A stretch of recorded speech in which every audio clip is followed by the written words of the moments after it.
Good morning to all. जैसा कि आपको सबको पता है कि हमारी अकाउंटेंसी एंड बुक कीपिंग की क्लासेस चल रही थी, जिसमें हमने 2 टॉपिक कंप्लीट कर लिए हुए हैं। जो पहला टॉपिक था introduction to accounting and next topic था बेसिक अकाउंटिंग टर्म्स, जिसमें कि मैंने आपको एमसीक्यूज करवाए थे इंट्रोडक्शन टू अकाउंटिंग के, जो कल करवाए थे मैंने। आई थिंक आपको बहुत सारे ऐसे बच्चे होंगे जिन्होंने वो अटैम्प्ट किए होंगे। कुछ के तो कंप्लीट 100 जितना क्वेश्चन थे वो सारे के सारे करेक्ट किए होंगे उन्होंने। कुछ के कुछ क्वेश्चंस करेक्ट नहीं होंगे, तो आप क्या कर सकते हो, फिर से एक रिवीजन कर सकते हो, फिर से रिकैप कर सकते हो। 2x की स्पीड में आप फिर से क्लासेस देख सकते हो, फिर से कोशिश करना। और आज हम जो करने वाले हैं एमसीक्यू, वो सेकंड टॉपिक के जो बेसिक अकाउंटिंग टर्म्स जो हमने पढ़ा था सेकंड टॉपिक, उसके आज एमसीक्यू करने वाले हैं। और ये बहुत ही इंपॉर्टेंट एमसीक्यूज हैं। तो आपको वैसे ही सेम प्रोसेस रहेगा क्लास का। मैं आपको कुछ सेकंड पॉज दूंगा आफ्टर रीडिंग द क्वेश्चन। तो आपने फिर सोचना है और समझ के अपनी एक साथ में नोटबुक रखनी है और अपने सारे के सारे आंसर मार्क करते जाने हैं। और जैसे ही वीडियो फिर उसके बाद प्ले करोगे तो फिर आप 1 बाय 1 पूरी डिस्क्रिप्शन देखते जाओगे, किसका क्या आंसर था और किसका आपने गलत कैसे कर दिया। तो आपको उसका रीज़न भी पता चल जाएगा जैसे आप पूरी डिस्क्रिप्शन सुनोगे। तो हमारा आज का पहला क्वेश्चन रहने वाला है, trademark, copyright and patents are classified under dash assets. Option 1 रहेगा इंटेंजिबल एसेट्स, ऑप्शन बी रहेगा फिक्स एसेट्स, ऑप्शन सी रहेगा करंट एसेट्स, ऑप्शन डी रहेगा टेंजिबल एसेट्स। कुछ सेकंड का पॉज देता हूं, आप तब तक सोचिए और आंसर लगाइए, एंड देन फिर मैं बताऊंगा इसका करेक्ट आंसर क्या है। तो इस क्वेश्चन का जो करेक्ट आंसर रहने वाला है डेट इज अ इंटेंजिबल। मैंने आपको बताया था कि intangible assets are those assets which we can't touch, जिसको हम टच नहीं कर सकते। ठीक है। फिक्स एसेट्स वो होती हैं जिसको हम टच कर सकते हैं, जैसे land, building, furniture. Current assets are those assets which can converted into the cash within the short period of time. Tangible assets are those assets which can be touch, feel, seen. जैसे building हो गई, land हो गया, ये आप देख सकते हो ना, टच कर सकते हो। That is called as a tangible. तो इसका एग्जैक्ट करेक्ट आंसर रहने वाला है इनटेंजिबल एसेट्स। जो चलते हैं अपने आज के नेक्स्ट क्वेश्चन के साथ। Which of the following is not an inventory. इनमें से कौन सी इन्वेंट्री नहीं है? Option A raw material, option B finish goods, option C both A and B, option D machine.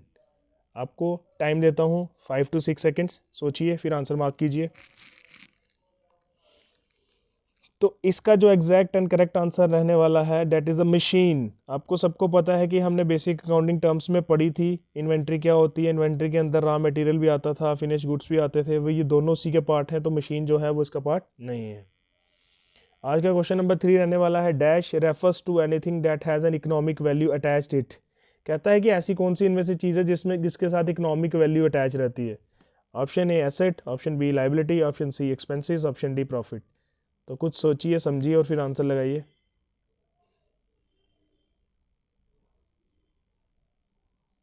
तो इसका exact and correct answer that is assets, option number ए।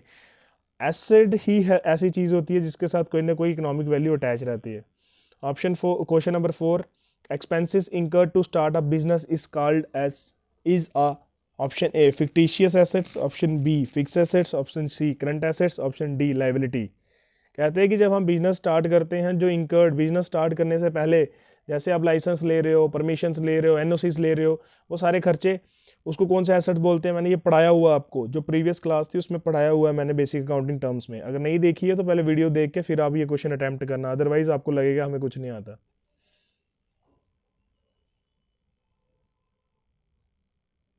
तो इसका आंसर रहने वाला है फिक्टिशियस एसेट्स। फिक्टिशियस एसेट ना ही tangible होती हैं ना ही वो इंटेंजिबल होती हैं, और ये वो एसेट्स होती हैं जो वो पैसा जो हम बिजनेस के स्टार्ट करने पे खर्च करते हैं, प्रीलिमिनरी एक्सपेंसेस। तो आज का क्वेश्चन नंबर 5 रहने वाला है, which of the following is not a fix assets. इनमें से कौन सी फिक्स एसेट नहीं है? Option A building, option B plant and machinery, option C balance with bank, option D goodwill. बोल रहा है कि इनमें से कौन सी फिक्स एसेट्स नहीं है। अच्छे से क्वेश्चन पढ़ के फिर आंसर लिया करो।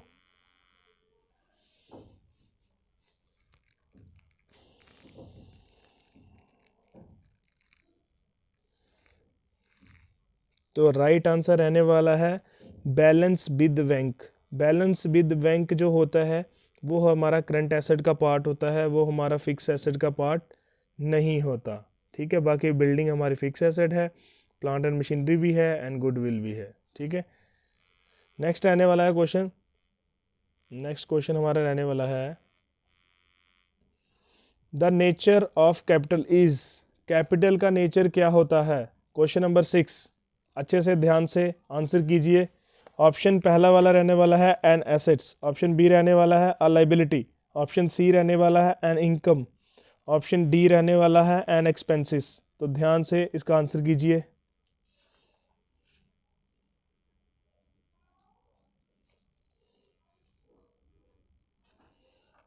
क्योंकि आप क्वेश्चन को रीड नहीं करते हो और आंसर दे देते हो, फिर बाद में आपको लगता है कि इसका आंसर ये होना चाहिए था, ये होना चाहिए था। इसलिए जब भी कोई आंसर देते हो ना, तो उसको अच्छे से पहले खुद एनालिसिस किया करो कि ये क्या क्वेश्चन पूछा जा रहा है, क्वेश्चन का नेचर कैसा है। अदरवाइज़ आप ऐसे ही आंसर दे देते हो, फिर बाद में आपको लगता है कि आप सही कर सकते थे बट नहीं कर पाओगे। फिर कैपिटल का जो नेचर रहता है, इसका एग्जैक्ट आंसर आने वाला है लाइबिलिटी। आपको पता है इंटरनल लाइबिलिटी होती है, जब भी कोई ऑनर होता है वो बिजनेस में पैसा लगाता है, मैंने आपको बताया भी था वो कौन से टाइप की लाइबिलिटी होती है, इंटरनल, एक होती है एक्सटर्नल, एक होती है इंटरनल। तो जो भी कैपिटल लगाई जाती है बिजनेस में, वो भी एक लाइबिलिटी होती है। ठीक है, वो इंटरनल लाइबिलिटी का पार्ट होता है। ठीक है, नेक्स्ट हमारा क्वेश्चन रहने वाला है which of this is not a expense, इनमें से कौन सा एक्सपेंस नहीं है। आराम से क्वेश्चन का आंसर कीजिए। ऑप्शन ए रहने वाला है फर्नीचर, ऑप्शन बी रहने वाला है सैलरी, ऑप्शन सी रहने वाला है रेंट, ऑप्शन डी रहने वाला है इलेक्ट्रिसिटी एक्सपेंसेस।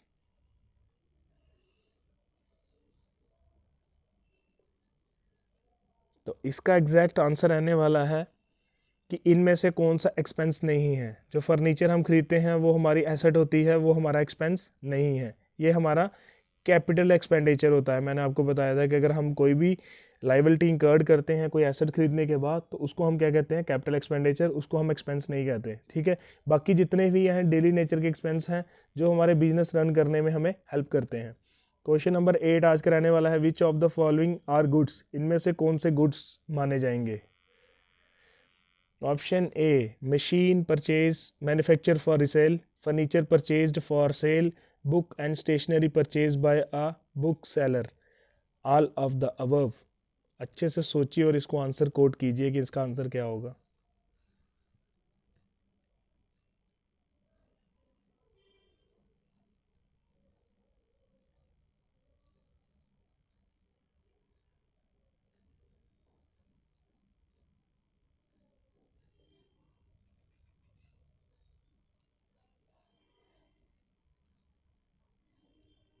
तो इसका आंसर रहने वाला है ऑल ऑफ द अबव, क्योंकि उसने जो मशीन परचेज की, मैन्युफैक्चर की है, वो किसके लिए की है, सेल के लिए।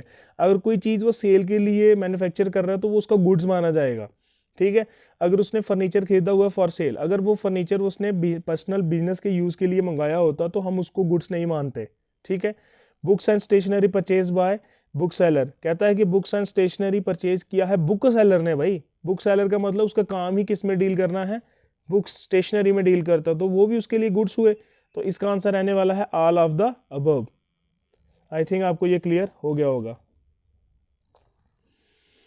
नाइन्थ क्वेश्चन है goodwill is an, option A tangible assets, B intangible assets, C current assets, D fictitious assets.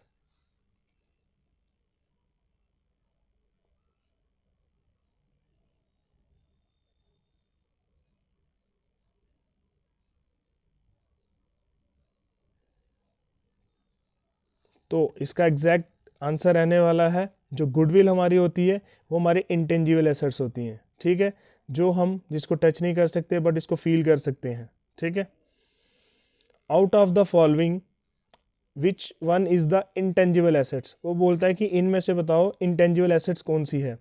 Investment, patent, goodwill, trademark, इनमें से कौन सी इंटेंजिबल एसेट्स नहीं है। सॉरी जी, ठीक है, उसने बोला है which one is not a intangible assets, इनमें से कौन सी ऐसी एसेट्स है जो इंटेंजिबल नहीं है, बताइए जल्दी से। ऑप्शन ए रहने वाला है इन्वेस्टमेंट, बी पेटेंट्स, सी गुडविल, डी ट्रेडमार्क।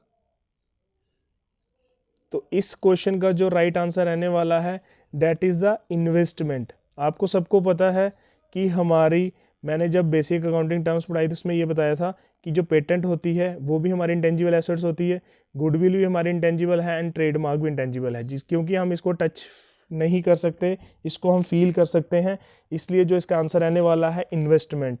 और ये आज के कुछ क्वेश्चन थे, मैंने जो आपको कोशिश करवाई कि बेसिक अकाउंट टर्म्स जो हमने पढ़ी थी वो सारी आपको अच्छे से समझ आ जाए। ऐसे हम जब कंप्लीट सिलेबस कर लेंगे तो आपके लिए और भी बहुत सारे एमसीक्यूज में लाने वाला हूँ, क्योंकि अभी हमको ज़्यादा ट्राई करना चाहिए, कोशिश करनी चाहिए कि हमें पहले पूरा सिलेबस को अच्छी तरह से कंप्लीट करना चाहिए। जैसे ही हमारा सिलेबस कंप्लीट हो जाएगा उसके बाद एमसीक्यू तो आने ही आने हैं। टेस्ट सीरीज भी बनाऊंगा आपकी अकाउंटेंसी एंड बुक कीपिंग की, स्पेशली 30 मार्क्स का जो रहने वाला है मैं उसके लिए टेस्ट सीरीज भी बनाऊंगा आपके लिए। पहले हम क्या करते हैं, थोड़ा रिवीजन होते रहेगा साथ साथ में, आपके कुछ एमसीक्यूज में बीच बीच में डालते रहूँगा। तो जैसे ही पूरा सिलेबस ख़त्म हो जाएगा फिर हम मिक्स करेंगे कि जितने भी टॉपिक होंगे उनके सारे के मिक्स एमसीक्यूज किया करेंगे कि आपको टॉपिक की कितनी समझ है वो आपको अच्छे से पता चल जाएगा। तो आज की वीडियो हम इधर ही करते हैं कंप्लीट। जिसने अभी तक चैनल को सब्सक्राइब नहीं किया है वो सब्सक्राइब कर लीजिए और ज़्यादा से ज़्यादा वीडियो को शेयर कीजिए। और मैं आपके लिए जो नेक्स्ट टॉपिक लाने वाला हूँ that is a accounting equation, और कल से हम स्टार्ट कर देंगे अकाउंटिंग इक्वेशन। तो आज हम इधर ही विदा लेते हैं आपसे, कल मिलेंगे नेक्स्ट टॉपिक के साथ, तब तक के लिए गुड बाय।